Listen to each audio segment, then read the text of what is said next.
साधक को जो कि ध्यान की यात्रा में, परम की यात्रा में, आनंद की खोज में निकला हुआ है। कुछ साधक सिद्धियों की खोज में निकलते हैं, लेकिन मैं कहूंगा कि आप आनंद की खोज में निकलिए। सिद्धियां लेकर क्या पाना चाहते हैं, क्योंकि मृत्यु हर चीज को छीन लेती है, तो आप आनंद की खोज में निकलिए। साधक जब ध्यान की जर्नी में उतरता है, वो क्या गलतियां करता है जिसकी वजह से उसके ध्यान में गति नहीं हो पाती है। साधक गलतियां करता है, पॉजिटिव लोगों की संगति में नहीं रहता है। अगर आप ध्यान की जर्नी में आगे हैं तो आपको पॉजिटिव लोगों के वीडियोस देखने चाहिए, पॉजिटिव लोगों की संगति में रहने चाहिए। जैसा जैसा आप रहना चाहते हैं, जो आप चाहते हैं, ऐसे लोगों की संगति में रहिए, क्योंकि लॉ ऑफ अट्रैक्शन का नियम काम करता है।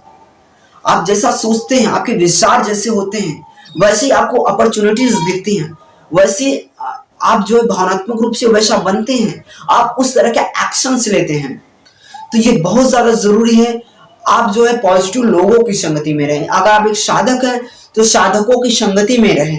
ऐसे इलाके में है जहां पर ऐसे लोगों की संगति नहीं रहती, तो सोशल मीडिया पे ऐसे ग्रुप्स आप ज्वाइन करिए, ऐसे चैनल को सब्सक्राइब कर लीजिए, ऐसे लोगों से जुड़िए, आध्यात्मिक लोगों से जुड़िए जो आपके जीवन में जो है आपकी क्रांति ला सके, ध्यान में गति ला सके। ऐसे लोगों की आप जो है पूरे दिन आप घंटे 2 घंटे अगर आप लगाएंगे तो आपकी सोच बदलेगी। जैसी संगति होगी वैसी आपकी रंगति होगी। तो ऐसे साधकों के साथ आपको संगति बनानी होगी। और ध्यान करते समय कोशिश करें कि आप सुबह और शाम के टाइम को चुने। यही वो टाइम होता है जिसमें आपकी सुषुम्ना नाड़ी चलती है। ब्रह्मांड की जो शक्तियां हैं वो जो है कि आपको मदद करती हैं। इसलिए बहुत जरूरी है कि आप जब शांति का माहौल है तभी आप साधना करिए। नए साधक है तो आपको इतनी ध्यान की गति नहीं होगी, क्योंकि जब ब्रह्मांड में जब प्रकृति आपकी मदद करेगी तभी आपको ध्यान में जो है गति प्राप्त होगी।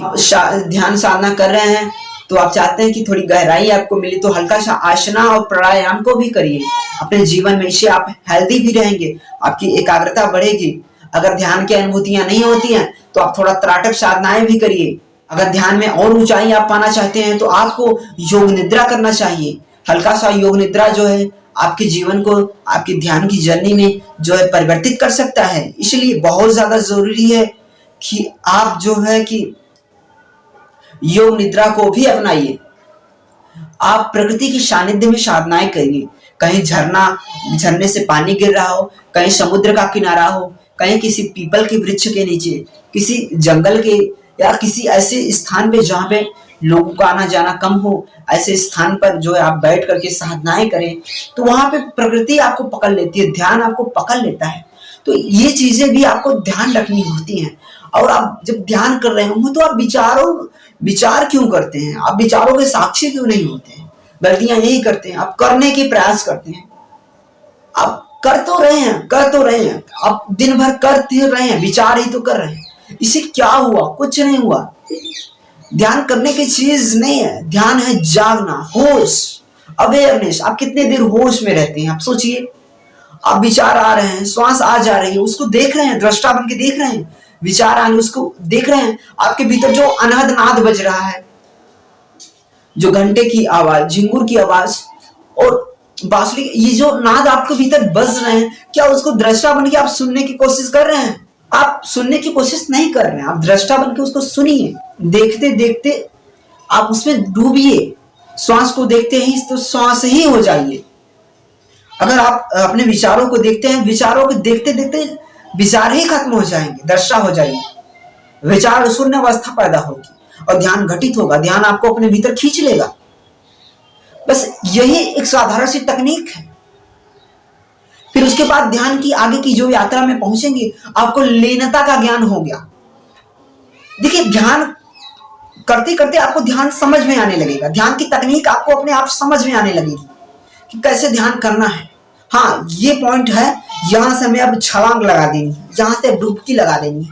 वो चीजें आपको करते करते अपने आप अनुभव हो जाएगा। जैसे प्रेम करने वाला ही जानता है कि उसका, देखिए, गुड़ जो खाएगा उसी को उसका मिठास अनुभव होगा। उसकी परिभाषाएं नहीं दी जा सकती ना। साक्षी को जानिए। जिसने साक्षी को नहीं जाना उसने आध्यात्म को नहीं जाना। इसलिए साक्षी को जानिए। मंदिर मस्जिद आपको मदद नहीं कर सकती है। आपको एक सही मार्गदर्शक, एक गुरु ही आपको परम तक ले जा सकता है, परमात्मा तक ले जा सकता है, आनंद तक ले जा सकता है, शांति तक ले जा सकता है, मुक्ति तक ले जा सकता है, आपकी काम की ऊर्जा को ऊर्ध्वगामी कर सकता है, आपकी चेतना को सहजता से जो है मृत्यु के समय में बाहर निकाल सकता है, आपको मुक्त कर सकता है। मुक्ति ध्यान से मिलती है, श्राद्ध करने से नहीं मिलती है। अगर आपको हमारा वीडियो अच्छा लगा तो प्लीज आप हमारे चैनल को सब्सक्राइब करिए और बेल आइकन को जरूर प्रेस करिएगा। इससे हम जो भी आपको वीडियो जो है प्रोवाइड करेंगे आपके YouTube की स्क्रीन पे मौजूद होगा और हमारा और आपका जो है प्रेम बना रहेगा। वीडियो देखने के लिए तहे दिल से आपका बहुत बहुत